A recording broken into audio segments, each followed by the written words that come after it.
पर्दे पर आपने लाखों हीरो और उनकी हीरोइज्म देखी हो, लेकिन अपने देश और लोगों के लिए लड़ते हुए जान न्यौछावर कर देने वाले असल जिंदगी के सुपर हीरो की कहानी देखना एक अलग ही भावनात्मक एहसास और गर्व के जज्बे से भर देता है। A soldier is always a soldier. चाहे कोई भी समय हो या कोई भी जगह हो, एक सैनिक हमेशा सैनिक ही रहता है। उसका फर्ज होता है रक्षक की भूमिका निभाना। वो अपने देश और उसके सम्मान और उसके वासियों के लिए अपनी जान की बाजी लगाने से जरा भी नहीं हिचकिचाता। तो दोस्तों, 26/11 के खौफनाक मुंबई के हमले में शहीद हुए बहादुर जवान मेजर संदीप उन्नीकृष्णन की जिंदगी पर बनी मेजर फिल्म को आज हम एक्सप्लेन करने वाले हैं। लेकिन उससे पहले वीडियो को लाइक कर दीजिए और चैनल को सब्सक्राइब कर दीजिए ताकि आपको इसी तरह के लेटेस्ट और फ्रेश कंटेंट मिलते रहे। तो चलिए शुरू करते हैं मेजर फिल्म का एक्सप्लेनेशन। फिल्म की शुरुआत होती है उस काली रात से जब आतंकी 26/11 को मुंबई में हमला कर देते हैं, जहां अधिविशेष और NSG commando major Sandeep Unnikrishnan के चेहरे पर ऐसे भाव दिखाई देते हैं जिसमें उन्हें सामने मौत दिखती है। इसके बाद फिल्म फ्लैशबैक में चली जाती है जहां मेजर संदीप के बचपन की यादों को दिखाया जाता है। बच्चे के रूप में संदीप हॉलीवुड के एक्शन हीरो आर्नोल्ड की तरह एक्शन फ्लिक करते हुए नजर आते हैं और एक दिन संदीप के पिता संदीप को नेवी डे के सेलिब्रेशन के दिन नेवी की परेड दिखाने के लिए ले जाते हैं। नेवी डे के सेलिब्रेशन के बाद संदीप की जिंदगी पूरी तरह से बदल जाती है। उन्हें पता चल जाता है कि आखिर वह अपनी जिंदगी में क्या करना चाहते हैं। इसके बाद फिल्म को उनके हाई स्कूल डेज की तरफ मोड़ा जाता है जहाँ लड़कों के वॉशरूम में उनकी मुलाकात होती है दिल्ली की लड़की ईसा उर्फ साई मंजरेकर से, जिसे आपने पहले भी दबंग 3 में सलमान खान के अपोजिट देखा होगा। लड़कों की वॉशरूम में ईसा और संदीप की मुलाकात होती है और संदीप को ईसा से पहली नजर में ही मोहब्बत हो जाती है। यहाँ पर वह ईसा की एक पिक्चर भी क्लिक कर लेता है। यहाँ पर संदीप ईसा से कुछ बात करने की कोशिश भी करता है, लेकिन ईसा उससे बिल्कुल भी बात नहीं करती और वहाँ से चली जाती है। ईसा की फैमिली में उसके पिता और उसकी माँ है। माँ किटी पार्टी में बिजी रहती है और पिता अक्सर बिजनेस टूर पर रहते हैं, इसलिए ईसा अपने घर पर अकेली पड़ जाती है। कुछ दिनों बाद ईसा का बर्थडे पड़ता है, लेकिन उसके घर पर तो सेलिब्रेट करने के लिए कोई भी नहीं था। ईसा के पिता ईसा को उसके जन्मदिन पर एक लिफाफे में ढेर सारा पैसा दे देते हैं, इसलिए वह उन पैसों को सड़क पर ही फेंक देती है और कैंटीन में आ जाती है। थोड़ी देर के बाद कैंटीन में संदीप आता है और उसे वह लिफाफा वापस करता है, लेकिन ईसा उस लिफाफे को लेने से साफ इनकार कर देती है। फिर संदीप उसे वो पिक बताता है जो उसने लड़कों की वॉशरूम में ईसा की क्लिक की थी और ब्लैकमेल करते हुए ईसा से कहता है कि उसे शॉपिंग करवाओ वरना ये पिक वह प्रिंसिपल को बता देगा। अब ना चाहते हुए भी ईसा को संदीप की बात माननी पड़ती है और वह दोनों ही शॉपिंग करने के लिए जाते हैं। संदीप यहाँ पर संध्या के लिए एक ड्रेस सेलेक्ट करता है और ईसा को लगता है कि संध्या उसकी गर्लफ्रेंड है, लेकिन संदीप उसे बताता है कि संध्या उसकी बहन है। साथ में संदीप ईसा से ये भी कहता है कि वह इस ड्रेस को पहन कर आए ताकि वह जान सके कि असल में ये ड्रेस कैसी है। जिसके बाद ईसा जब ये ड्रेस पहनकर आती है तो संदीप उससे कहता है हैप्पी बर्थडे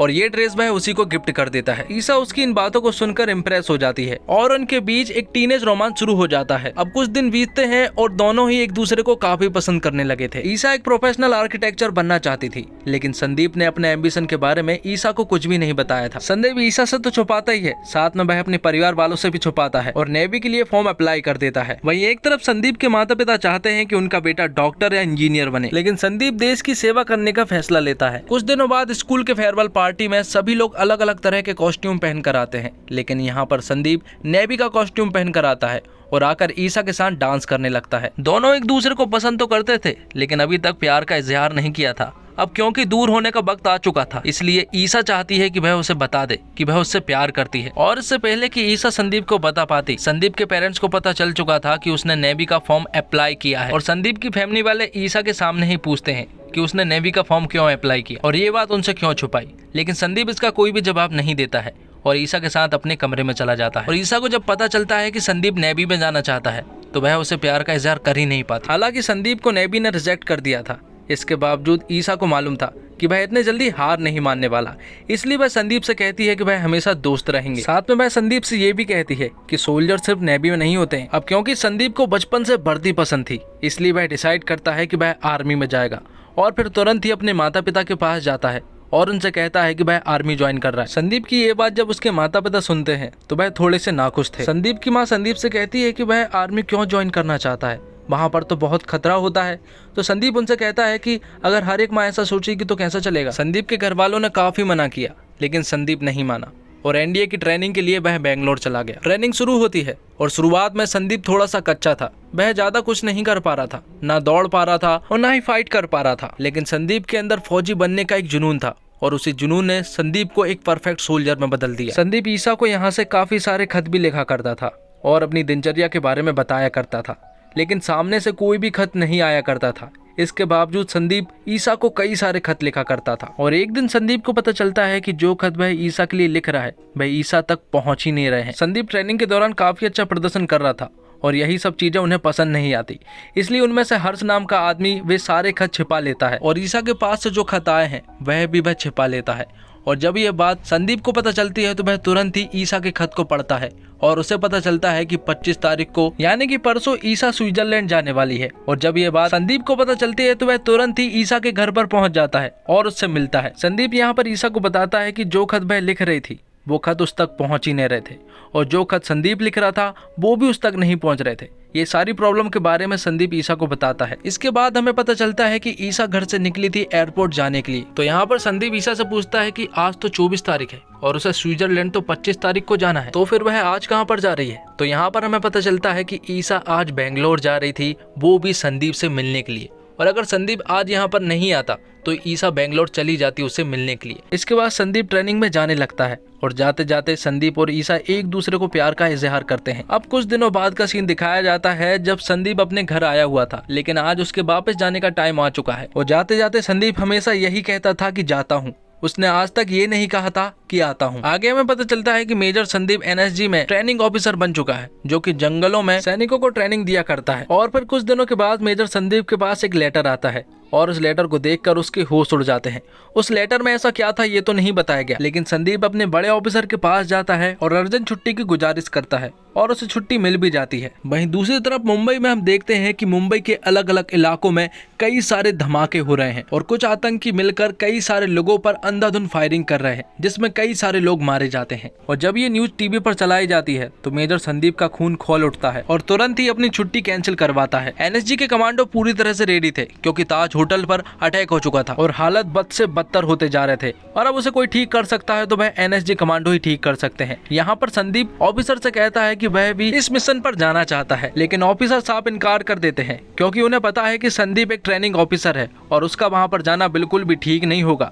लेकिन संदीप उन्हें किसी तरह से मना लेता है और इस मिशन पर जाने के लिए उन्हें कन्विंस कर लेता है। अब एनएसजी की पूरी फौज मुंबई की तरफ निकल पड़ती है जहाँ पर अटैक हुआ था और इसी अटैक के दौरान संदीप ने अपने फैमिली वालों को कॉल भी किया था और उन्हें बताया था कि ताज होटल पर अटैक हुआ है, लेकिन उस अटैक में वह नहीं जा रहा है क्योंकि वह तो एक ट्रेनिंग ऑफिसर है और ट्रेनिंग ऑफिसर का वहाँ पर जाना बिल्कुल भी अलाउ नहीं है। लेकिन ये बात संदीप ने उनसे झूठ बोली थी और कहीं ना कहीं उसके परिवार वालों को भी ये बात पता थी कि ये बात वह झूठ बोल रहा है। और जैसे ही एनएसजी के कमांडो ताज होटल के सामने पहुंचते हैं कि अचानक ताज होटल के ऊपर एक जोरदार धमाका होता है और ये देखकर थोड़ी देर के लिए वहां पर शांति सी छा जाती है, जिसके बाद एनएसजी कमांडो ताज होटल में पहुंच जाते हैं और अपने कुछ स्नाइपर को भी ऊपरी जगह पर तैनात कर देते हैं। एनएसजी कमांडो का सबसे पहला काम ये था कि वह लोगों को बचाए, उसके बाद वह उन आतंकियों से भिड़े। और जब संदीप लोगों को बचा ही रहा होता है कि तभी अचानक से उसके सामने एक आतंकी आ जाता है, जिसके बाद उन दोनों के बीच में एक जोरदार फाइट होती है। और जब उस आतंकी को लगने लगा था कि अब वह मरने वाला है तो वह किसी तरह से अपनी जान बचाकर वहां से भाग जाता है। आतंकियों को ये बात पता चल चुकी थी कि एनएसजी कमांडो यहाँ पर पहुंच चुके थे और ये बात उन्हें न्यूज से पता चल रही थी। आतंकी हर एक रूम में जाकर लोगों को चेक करते और जिस रूम में अगर लोग निकल जाते तो वह उन्हें वहीं पर मार देते। वहीं दूसरी तरफ संदीप और उसके सारे कमांडो लोगों को बचाने का काम कर रहे थे। संदीप को यहाँ पर पता चलता है कि उन आतंकियों को ये बात कहाँ से पता चल रही है कि लोग कहाँ पर है और तभी संदीप को ख्याल आता है मीडिया का, क्योंकि मीडिया वाले ही पल पल की खबर अपने चैनल पर चला रहे हैं और ये न्यूज कहीं ना कहीं आतंकियों को भी पता चल रही है। इसलिए तुरंत ही संदीप उन मीडिया वालों के पास जाता है और उन्हें खूब चिल्लाता है। संदीप उनसे कहता है कि तुम्हारी इस टीआरपी की वजह से कई सारे लोगों की जानें जा रही हैं। साथ में संदीप उनसे ये भी कहता है कि नीचे वाले स्विमिंग पूल के पास 24 लोग फंसे हैं और उन्हें बचाना है। दरअसल ये संदीप का प्लान था ताकि आतंकी उन लोगों को मारने के लिए आए और संदीप उन्हें ही मार दे। और ऐसा ही होता है, जैसे ही वह लोग यहाँ पर आते हैं संदीप उन्हें गोलियों से भूंज देता है। दूसरी तरफ फ्लैशबैक की स्टोरी में हमें ये बताया जाता है कि कैसे ईसा और संदीप के बीच में दूरी आई। दरअसल कुछ दिनों पहले ईसा की तबीयत बिगड़ी थी और वह हॉस्पिटल में थी। उसे संदीप की जरूरत थी और वह कई बार संदीप के पास कॉल भी करती है, लेकिन संदीप ने उसका फोन नहीं उठाया था क्योंकि वह एक क्रिटिकल कंडीशन में फंस चुका था। और जब कुछ दिनों के बाद संदीप वापस आता है तो ईसा उससे मिलती है और दोनों के बीच झगड़ा हो जाता है। यहाँ पर संदीप उसे समझाने की काफी कोशिश करता है, लेकिन ईसा उसकी एक बात नहीं मानती। जिसके बाद हमें दिखाया जाता है कि संदीप के पास जो लेटर आया था वो लेटर था डिवोर्स का। इसलिए संदीप काफी दुखी था और इसलिए वह अपने ऑफिसर के पास जाकर तुरंत ही छुट्टी ली थी ताकि वह ईसा से मिल सके। सके, लेकिन तभी ताज होटल पर अटैक हो गया और मेजर संदीप ने बिना सोचे समझे ही अपनी छुट्टी को कैंसिल कर दी। अब प्रेजेंट के सीन में हम देखते हैं कि वह आतंकी एनएसजी कमांडो पर भारी पड़ रहे थे। कई सारे एनएसजी के कमांडो इंजर्ड हो चुके थे, इसलिए बड़े ऑफिसर ये चाहते थे कि वह अपना कदम पीछे ले ले, लेकिन मेजर संदीप ये नहीं चाहते थे और अकेले ही उन आतंकियों के बीच चले जाते हैं। उनके बीच जाने के बाद वह उन आतंकियों के बीच में फंस जाता है, क्योंकि चारों तरफ आतंकी थे और बीच में संदीप था। संदीप यहाँ पर कई बार इंजर्ड भी हो जाता है, इसके बावजूद वह उनका सामना करता है। हमारे कई सारे एनएसजी कमांडो नीचे थे जो कि ऊपर आने की कोशिश करते हैं, लेकिन उन आतंकियों ने रास्ता ब्लॉक करके रखा था, इसलिए उन एनएसजी कमांडो का ऊपर आने का सवाल ही पैदा नहीं होता। इसलिए संदीप ही उन सारे आतंकियों को मार गिराने का ठान लेता है और अकेला ही उन सारे आतंकियों से लड़ता है, जिसमें उसे कई सारी गोलियां भी लग जाती है। इसके बावजूद वह उन सारे आतंकियों को मार गिराता है। यह एक ऐसी फिल्म है जो आपके साथ रहेगी। यह फिल्म आपको देश की सेवा में लगे जवानों और उनके परिवारों के बारे में सोचने पर मजबूर करती है। हिंदी भाषी दर्शकों के लिए फिल्म मेजर मुंबई आतंकी हमले की एक ऐसी कहानी को देखने का नजरिया देती है जिसके बारे में उन्हें ज्यादा पता नहीं है।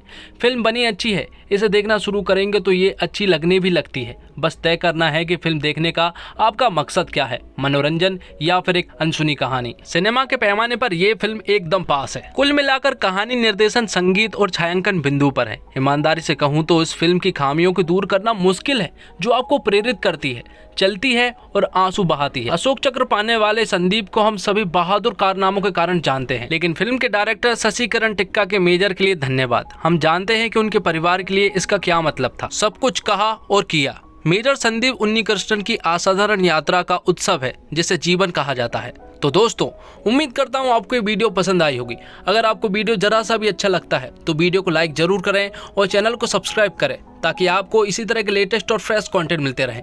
साथ ही आप हमें कमेंट करके ये भी बता सकते हैं कि आपको ये फिल्म कैसी लगी। धन्यवाद। जय हिंद, जय भारत।